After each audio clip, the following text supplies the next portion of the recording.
يا جدع التحكيم وربنا هيبقى كده عندنا. ما عاجبك على فكره الزمالك فريق كبير وجماهيريه برضه. فين بس بص ايوه قول لي إيه؟ فين ايه؟ هم بيطبقوا بحذافيره زي ما بيقول الكتاب على نادي الزمالك في الاخطاء، انما على النادي الاهلي اعمل نفسك مش واخد بقى، اعمل نفسك قول لي ليه السنه اللي فاتت في ماتش يعني المحله طبعا. طب ما الزمالك جماهير واعلام. اسمع طب ما الزمالك عنده اسمع جماهير واعلام ونهدد مش الزمالك عنده جماهير وجماهير شرسه كمان في تشجيع الفريق، بس معروف اخرها ايه؟ ايه اللي اخرها ايه؟ يعني اخرها ايه؟ انما جمهور الاهلي لما بيعمل قلق كله انتباه، كله انتباه.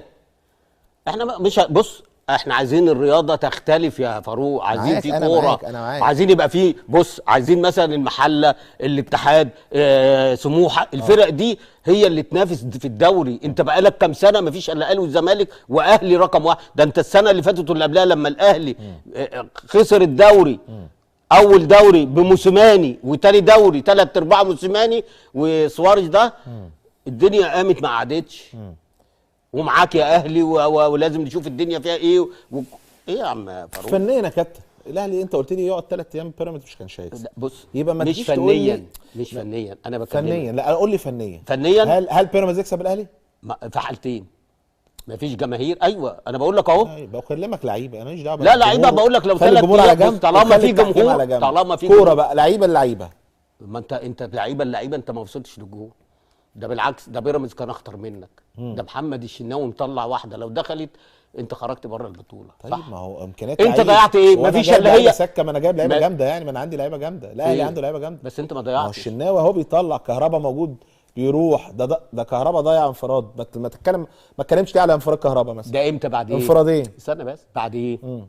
بعد النتيجه ما بقت 1-0 وده طبيعي. الراجل يابا لا ما يرجعوا يا حبيبي انت ما هاجمتش الا بعد ما جبت الجون وبدات تتامن وبدات تلعب على المرتده. كهربا ضيع وما اعرفش مين ضيع، ماشي. ليه؟ لان الفرقه الثانيه الراجل طلع المساك اللي هو احمد سامي ونزل الجباس، دودو الجباس، صح؟ فاي هجمه مرتده جون وانت نادي اهلي ما مش عايز تجيب اجوان، ده انت كنت جبت الثاني والثالث والرابع، واخد بالك؟ بس هي المشكله كلها ان انت لما كان ند بند انت ما ضيعتش غير كره القندوزي بس.